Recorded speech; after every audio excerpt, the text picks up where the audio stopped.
యెషయా గ్రంథము 66వ అధ్యాయము 3వ వచనం చూసినట్లయితే, నైవేద్యము చేయువాడు పంది రక్తం అర్పించువాని వంటి వాడే, ధూపము వేయువాడు బొమ్మను స్తుతించు వాని వంటి వాడే. వారు తమకిష్టమైనట్లుగా త్రోవలను ఏర్పరచుకునిరి, వారి అసహ్యమైన పనులు తమకే ఇష్టముగా ఉన్నవి. ఇప్పుడు చెప్పిన రీతిగానే ఇలాగ చేస్తూ ఇలాగ బ్రతుకుతూ తమకిష్టమైనట్ల త్రోవలను ఏర్పరచుకొని అసహ్యమైన పనులు తమకే ఇష్టంగా చేస్తున్నారు. కానీ అదే రీతిగా దేవుని సన్నిధికి వచ్చి వర్షిప్ ఆరాధిస్తున్నారంట.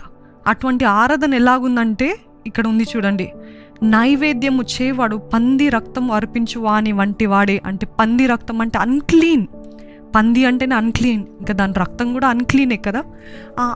ఆ పంది రక్తం వల్లే ఉందంట మన వర్షిప్. ఎందుకు అలాగుంది అంటే, మీకు ఇష్టం వచ్చినట్టు మీరు చేస్తున్నారు, మీకు ఏది ఇష్టమో అది చేస్తున్నారు, తమకిష్టమైన త్రోవలనే ఏర్పరచుకుంటున్నారు. మీకు ఇష్టమైన మార్గాలు ఎన్నుకొని, నాకు ఇష్టం లేదని తెలిసి, నా చిత్తం కాదని తెలిసి, అవన్నీ తెలిసి చేస్తూ మరలా నా సన్నిధికి వచ్చి ఆరాధిస్తున్నారే, నా సన్నిధికి వచ్చి హల్లెలూయా అంటున్నారే, నా సన్నిధికి వచ్చి చేతులు పైకెత్తి బాగా బిగ్గరగా పాడుతున్నారే. మీ పాటలో ఒక పంది రక్తము వల్లే ఉందంట. ఈరోజు అన్క్లీన్ వర్షిప్ అండి. ఎంతమంది వేషధారులు చేసేదంతా చేస్తారు, వారమంతా చేసేదంతా చేస్తారు, వారికి ఇష్టం వచ్చిన జీవితం చూడాలని అనుకున్నవన్నీ చూసేస్తారు. అది అసహ్యము దేవునికి అని తెలిసి కూడా చూస్తారు. చేయకుండాల్సినవన్నీ చేసేస్తారు, మాట్లాడకుండాల్సినవన్నీ మాట్లాడేస్తారు. చేసేదంతా చేసిన తర్వాత మళ్ళా దేవుని సన్నిధికి వచ్చి పరిశుద్ధులాగా చేతులు పైకెత్తి, దేవా తండ్రి సహాయం చేయ, నేను ఆరాధిస్తున్నానయ్యా, నువ్వు గొప్ప దేవుడు అంటే దేవుడు అంటున్నాడు, ఛీ అసహ్యం వేస్తుంది నాకు, అసహ్యం. వారమంతా నీ ఇష్టం వచ్చినట్టు జీవించి, వారమంతా నన్ను ఎంతగానో దుఃఖపెట్టి, వారమంతా నన్ను ఎంతగా బాధ పెట్టి, ఈరోజు వచ్చి చేతులెత్తి అర్పిస్తున్నావే, పంది రక్తం వల్లే ఉంది. అంటే అన్క్లీన్, డర్టీ, అసహ్యంగా ఉంది అంటున్నాడు దేవుడు. అసహ్యమైన కార్యాలు, అసహ్యమైన పనులు తమకే ఇష్టంగా ఉన్నాయి. నాకు ఇష్టం లేదని తెలిసి కూడా వారికి ఇష్టము ఉన్నాయి కాబట్టి అసహ్యమైన కార్యాలు కూడా చేస్తున్నారంట. ఎందుకు అని అంటే, అదే అధ్యాయంలో 4వ వచనంలో ఉంటుంది. ఏంటిదంటే, నా దృష్టికి చెడ్డదైన దాన్ని చేసిరి, నాకిష్టము కాని దాన్ని కోరుకొనిరి, కావున నేనును వారిని మోసములో ముంచుదును, వారు భయపడు వాటిని వారి మీదకి రప్పించదను.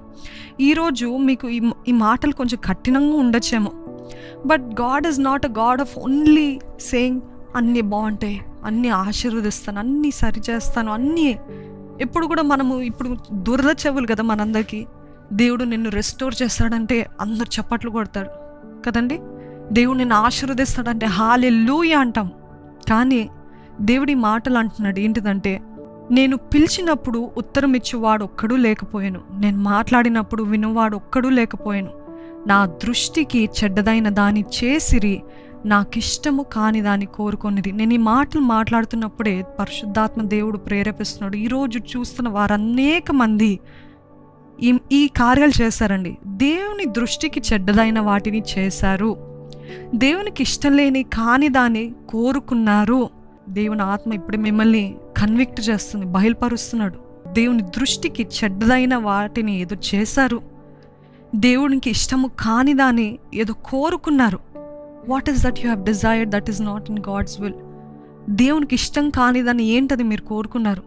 దేవుని దృష్టికి చెడ్డదైన దాన్ని మీరు ఏదో చూశారు, ఏదో అడిగారు, ఏదో చేశారు అని దేవుని వాక్యం స్పష్టంగా చెప్తుంది.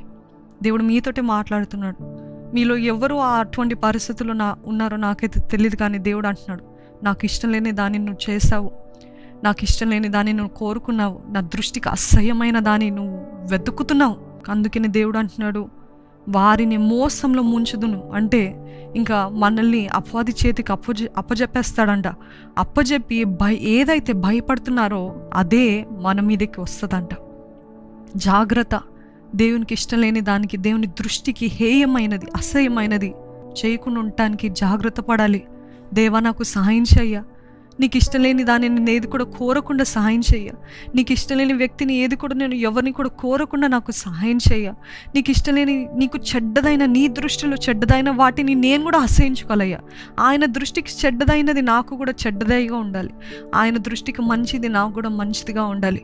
ఆయనకి ఏది ఇష్టమో అదే నేను చేస్తా, ఆయనకి ఏది అసహ్యమో నాకు అసహ్యమో అని చెప్పే తెగింపు ఉందా, అని చెప్పే ధైర్యం మీకుందా? అది ఎంతైనా, అది మీరు ఎంత ఇష్టపడేదైనా, ఎంత ఇష్టపడే వ్యక్తి అయినా, ఎంత ఇష్టపడేది, whatever you're desiring so much, but God is saying I don't want you to have that. నాకు ఇష్టం లేదు, నువ్వు అది తీసుకోవాలి, నువ్వు కోరుకుంటున్నావు, కానీ అది నా చిత్తం కాదు, నా ఇష్టం కాదు అంటే మీరు అది కోరుకుంటున్నట్లయితే దేవుడు అన్నాడు ఆ మోసంలో మీరే మునిగిపోతారు. మీరు ఏదైతే భయపడుతున్నారో అదే మీ మీదకి వస్తుంది అని దేవుని వాక్యం స్పష్టంగా తెలియజేస్తుంది. అసహ్యమైన ఆరాధన అంటే ఆయనకి ఇష్టం లేవి చేస్తూ, ఆయనకి ఇష్టం లేని బ్రతుకుతూ మళ్ళీ వచ్చి ఎలాగ ఆరాధిస్తారు దేవుడు అంటున్నాడు. అసహ్యం. I hate that kind of worship.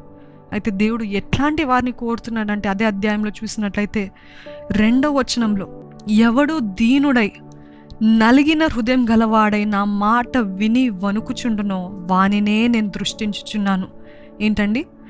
ఎవడు దీనుడై నలిగిన హృదయం గలవాడై నా మాట విని వణుకుచున్నాడో వానినే నేను దృష్టించుచున్నాడు. ఈరోజు you might be thinking I'm worshipping, I'm listening to messages, I'm watching messages. మీరు చూసినంత మాత్రాన, మీరు ఆరాధించినంత మాత్రాన, బగ్గరగా చప్పట్లు కొడుతూ పాడుతున్నంత మాత్రాన దేవుడు ఏమీ సంతోషించేది లేదండి. దేవుడు ఏం ఆనందించేది లేదు. దేవుడు ఎట్టి వారి గురించి ఆనందిస్తున్నాడంట తెలుసా? దీనుడై నలిగిన హృదయం గలవాడై నా మాట విని వణుకుచున్నాడో వానినే నేను దృష్టిస్తున్నాను.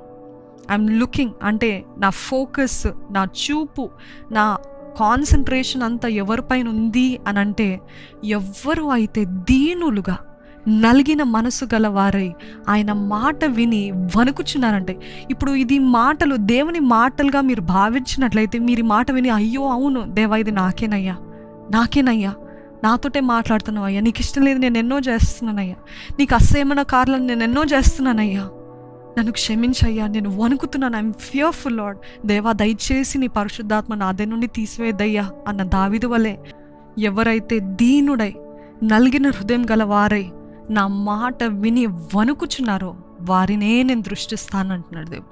వింట మాత్రం కాదు, విని దేవా వైరాగ్యం నాకు దయచేయ, ఆ ఆశ దయచేయ, నీ కొరకు జీవించాలనే తపన తృష్ణ నాకు దయచేయ, గివ్ మీ దట్ హార్ట్ అని నిజంగా విని వణుకుచున్న వారికి దేవుడు తోడుగుంటాడు, దగ్గరగా ఉంటాడు, వారిని దృష్టిస్తాడు. దేవుడే మనల్ని దృష్టిస్తే ఆశీర్వాదం వెంబడి ఆశీర్వాదం అండి, హెచ్చింపు వెంబడి హెచ్చింపు.